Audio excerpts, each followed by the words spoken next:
Supremo há 40 anos, acompanhei praticamente todos os casos importantes ali. E lá em fevereiro, 18 de fevereiro, quando saiu a denúncia, eu disse: olha, pelo andar da carruagem, a gente consegue julgar isso em agosto. Vários colegas meus comentaram que não, que era impossível, que teria 2 anos, 3 anos. E agora, olha só como é que são as coisas. Nós estamos com o processo pronto para ser julgado, correndo prazo para alegações finais. Por isso é que é grave, é mais grave ainda, o que está acontecendo especificamente em relação ao Eduardo Bolsonaro e à família Bolsonaro como um todo, né? Porque eu disse que esse processo seria julgado ainda no momento em que o ministro Barroso seria presidente.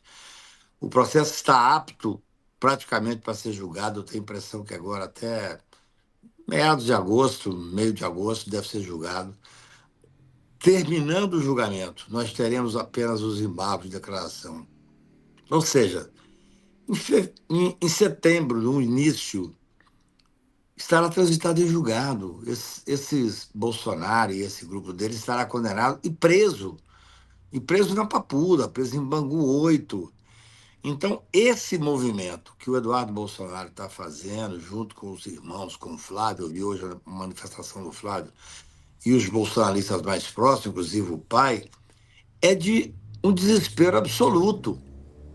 Mas nós temos que ter um cuidado enorme, porque eles estão preparando, pelo que estou notando e pelo que nós todos, estamos todos nós, né? Nós temos um problema enorme agora, que é para tentar tumultuar, obstruir o processo no final e talvez conseguir um asilo político para o Bolsonaro. Porque com essa coisa que o Trump fez hoje, que para mim foi a coisa mais importante dos últimos tempos, inclusive para fazer com que o Lula seja reeleito, isso aí foi um presente para a esquerda brasileira, porque, veja bem, mesmo o cidadão que não é de esquerda, ninguém quer essa interferência absurda, Uhum. ilegal, imoral, inconstitucional que está sendo tentando fazer no Brasil. A minha visão, e acho que é a visão de todo mundo que eu tenho conversado, e hoje eu conversei muito sobre isso, é que isso foi um tiro no pé. Foi. O próprio Tarcísio, que estava se sentindo poderoso, ungido, o Tarcísio, claro, o que, que ele quer? Ele quer que o Bolsonaro seja preso. Ele sabe que o Bolsonaro vai ser preso. Ele torce o Bolsonaro ser preso. Mas ele quer, evidentemente, ser o herdeiro de toda essa dificuldade enorme, técnica, moral, eu diria, política, que eles não estão nem aí. Só que, de repente, eu não tiro no pé, né? Quer dizer, há uma indignação enorme por parte de todas as pessoas que têm um pingo de lucidez. Eu hoje brinquei, Pedro, fiz uma mensagenzinha, porque realmente eu conversei com 3 bolsonaristas da minha relação, antigos, que eu era advogado e tal, e disse: olha, a gente até topa não prender o Eduardo, desde que, desde que você continue deixando ele falar lá nos Estados Unidos, né? Fala Porque mais, fala. fala mais, deixa ele tomar conta e tal. Agora, isso é uma brincadeira, mas o fato em si é de uma seriedade inacreditável. Ele cometeu um crime transnacional, né, Kaká? Ele Ele conseguiu, né? está, ele está cometendo esse crime, eu já falei isso aqui, já escrevi sobre isso, desde o momento em que ele se dispõe a ser um deputado, ainda que estando licenciado e tal, ele querendo fazer, dizendo, afirmando, assumindo que ele mantém uma série de relações lá fora para poder interferir na justiça brasileira, é crime. E aí tem uma coisa interessante que a gente tem que notar. A gente sempre disse, eu mesmo disse várias vezes, que isso era um empáfia, que ele é um cara que não é ouvido, que ele é um Zé Mané e tal. Agora, o Trump está fazendo o que ele queria fazer, não por ele, é óbvio, está fazendo por causa das big techs. O Trump está querendo interferir no Brasil, evidentemente, não é por Bolsonaro. Bolsonaro é um motivo explicitado, mas é óbvio que é por causa dos interesses que ele tem nas empresas americanas. Então, ele está cometendo crime, ele assume cometer crime, Eduardo Bolsonaro. Hoje eu vi, não li, mas eu ouvi de pessoas que o Flávio Bolsonaro foi na mesma linha. Veja bem, é o desespero de ver que o pai vai ser preso. Sob esse aspecto, é até louvável, entendeu? É verdade, eu sou advogado criminal. A hora que chega esse momento final do processo, há um ato desesperado, né? Só que, nesse caso específico, você movimenta o Brasil, você movimenta É. a economia brasileira.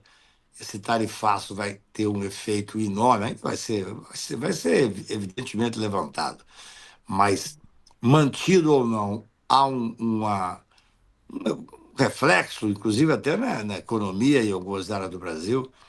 E essas pessoas, especialmente o Eduardo Bolsonaro, mas também os irmãos e tal, eles estão cometendo vários crimes. Sabe o que eu pergunto a vocês? É o seguinte: ao fim e ao cabo, o que essas pessoas estão fazendo? Estão interferindo na última fase do julgamento do Bolsonaro no Supremo e mais dos generais e tal. E aí, qual é a grande pergunta? Eu sou advogado criminal, sou contrário à prisão preventiva, salvo as prisões já com penas aplicadas, a não ser em momentos raríssimos em que há interferência no processo e tal. Mas nós estamos vivendo um momento, por incrível que possa parecer, que a prisão, ou pelo menos uma medida cautelar mais grave, é plenamente justificada. Mas você Plenamente. acredita nisso? Que nesse momento a prisão preventiva do Bolsonaro, por exemplo, que é o que está aqui, né? Olha, veja bem, o Poder Judiciário, eu sempre digo isso e já disse para vocês aqui, é um poder inerte, ele só age se for provocado. Agora, se nós estamos vivendo uma tentativa de interferência no final desse processo, e é um fato, nós estamos vivendo. O Eduardo Bolsonaro, o grupo dele foi lá para fora e estamos vendo o Trump, ainda que seja a matéria de fundo, a gente sabe que é mais as questões das empresas, das big techs e tal, mas explicitadamente ele está dizendo: não mexa com o Bolsonaro, não condene Bolsonaro. E aí movimentou toda essa estrutura. Isso é caso se comprova, e está comprovado do meu ponto de vista, que quem está fazendo todo esse movimento é Eduardo Bolsonaro, Flávio Bolsonaro, a família Bolsonaro, juntamente com o pai. É óbvio que é caso de uma medida cautelar. Por quê? Porque se hoje Bolsonaro entrar na Embaixada Brasileira em Brasília, ele conseguirá asilo político. Aí tem um ponto que eu gosto de ser coerente em tudo na vida, tem um ponto que é fundamental.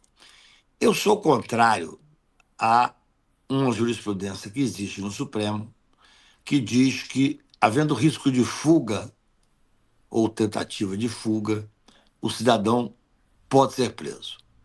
A jurisprudência anterior, que é a jurisprudência mais garantista, que eu concordo, sempre concordei com ela, que era um voto do ministro Pertence, ela dizia que a fuga era um direito.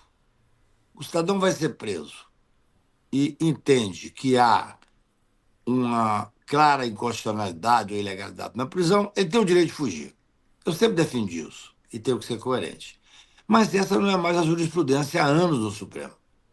O Supremo diz que, havendo risco de fuga ou tentativa de fuga, é motivo de prisão. Nesse caso, a tentativa de asilo político corresponde à fuga, corresponde a fugir da legislação, da jurisdição, corresponde a fugir da decisão que o Supremo vai fazer.